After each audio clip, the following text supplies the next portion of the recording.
नमस्कार, मैं अंजना और आप देख रहे हैं दिव्य भारत बीएसएम न्यूज। आइए रुक करते हैं आज की बड़ी खबर पर। बोंधू ज्योतिषी अशोक खरातविरोधात उरणमध्ये जनआक्रोश, कठोर कारवाईच्या मागणीसाठी महिला संघटनेची गांधी चौकात निदर्शने. दिव्य भारत बीएसएम न्यूज उरण प्रतिनिधी विठ्ठल ममता बादे. नाशिक येथील स्वयंघोषित बोंधू ज्योतिषी अशोक खरात याच्या विरोधात उरण शहरात संतापाची लाट उसळली असून त्याच्यावर व त्याला आश्रय देणाऱ्या राजकीय व प्रशासकीय घटकांवर कठोर कारवाई करण्याच्या मागणीसाठी अखिल भारतीय जनवादी महिला संघटनेच्या वतीने गांधी चौक येथे जोरदार निदर्शने करण्यात आली. या आंदोलनाद्वारे संबंधित प्रकरणाची सखोल चौकशी करून दोषींवर तातडीने गुन्हे दाखल करण्याची मागणी करण्यात आली. निदर्शनाच्या माध्यमातून महिलांनी स्पष्ट संदेश दिला की समाजातील अन्याय, अत्याचार आणि अंधश्रद्धेला खतपाणी घालणाऱ्या प्रवृत्तींविरोधात आता तीव्र लढा उभारला जाईल. प्रशासनाने वेळेत कारवाई न केल्यास आंदोलन तीव्र करण्याचा इशाराही यावेळी देण्यात आला. या घटनेमुळे उरण शहरात तसेच परिसरात मोठी चर्चा सुरू झाली असून समाजातील विविध स्तरांतून संतप्त प्रतिक्रिया उमटत आहेत. महिलांच्या सुरक्षिततेचा प्रश्न ऐरणीवर आला असून अशा प्रकारच्या घटनांवर आळा घालण्यासाठी कठोर कायदेशीर कारवाईची गरज अधोरेखित होत आहे. एकूणच बोंधुगिरीच्या आडून सुरू असलेल्या फसवणुकीच्या आणि शोषणाच्या घटनांविरोधात उरणमधील हे आंदोलन एक ठोस पाऊल मानले जात असून येत्या काळात प्रशासन या प्रकरणी कोणती भूमिका घेते याकडे सर्वांचे लक्ष लागले आहे. दिव्य भारत बीएसएम न्यूज उरण प्रतिनिधी विठ्ठल ममता बादे. उरण शहरातील गजबजलेल्या बाजारपेठेतील महात्मा गांधी चौकात आयोजित या निदर्शनात महिला संघटनेच्या पदाधिकाऱ्यांनी आणि कार्यकर्त्यांनी मोठ्या संख्येने सहभाग घेतला. बोंधू बाबांना पाठीशी घालणाऱ्यांना शिक्षा झालीच पाहिजे, महिलांवर अन्याय करणाऱ्यांना माफी नाही, अशा घोषणांनी परिसर दणाणून गेला. यावेळी आंदोलकांनी हातात फलक घेत सरकार आणि प्रशासनाचे लक्ष वेधण्याचा प्रयत्न केला.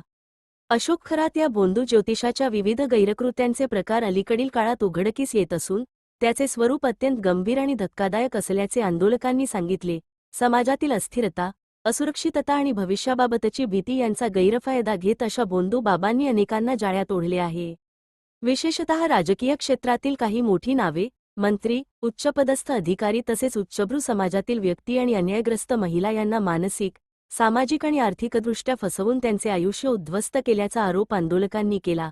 या प्रकरणी केवळ अशोक खरातलाच नव्हे तर त्याला पाठीशी घालणाऱ्या सर्व संबंधितांवरही कठोर कारवाई झाली पाहिजे, अशी ठाम भूमिका महिला संघटनेने मांडली. मंत्री, शासकीय अधिकारी, स्थानिक स्तरावरील कर्मचारी आणि राजकीय आश्रयदाते यांची सखोल चौकशी करून त्यांच्या भूमिकेचा तपास केला जावा आणि दोषी आढळल्यास त्यांच्यावरही गुन्हे दाखल करावेत, अशी मागणी निवेदनाद्वारे करण्यात आली. निदर्शनानंतर आंदोलकांच्या शिष्टमंडळाने वरिष्ठ पोलीस निरीक्षक हनीफ मुलाणी यांची भेट घेतली आणि त्यांना सविस्तर निवेदन सादर केले. या निवेदनात प्रकरणाची गांभीर्याने दखल घेऊन तत्काळ गुन्हा नोंदवून आरोपींवर कठोर कारवाई करावी, अशी मागणी करण्यात आली. तसेच पीडित महिलांना न्याय मिळवून देण्यासाठी प्रशासनाने पुढाकार घ्यावा, अशीही अपेक्षा व्यक्त करण्यात आली. यावेळी राज्य उपाध्यक्ष हेमलता पाटील यांनी आपल्या भाषणात सांगितले की समाजात अंधश्रद्धा आणि भीती यांचा गैरफायदा घेत महिलांचे शोषण करणाऱ्या अशा बोंधू प्रवृत्तींना आता आळा बसला पाहिजे. सरकार आणि प्रशासनाने याकडे दुर्लक्ष न करता ठोस पावले उचलली पाहिजेत. त्यांनी पुढे सांगितले की या प्रकरणात केवळ एका व्यक्तीची नाही तर संपूर्ण व्यवस्थेची जबाबदारी आहे.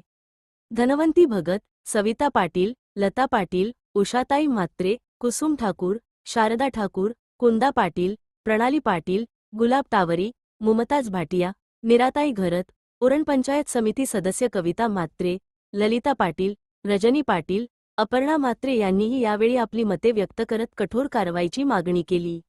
याशिवाय कामगार नेते तथा सामाजिक कार्यकर्ते comrade Bhushan Patil, comrade Sanjay Thakur, comrade Santosh Thakur, किसान सभेचे पद्माकर पाटील यांच्यासह अनेक सामाजिक कार्यकर्ते आणि पदाधिकारी उपस्थित होते.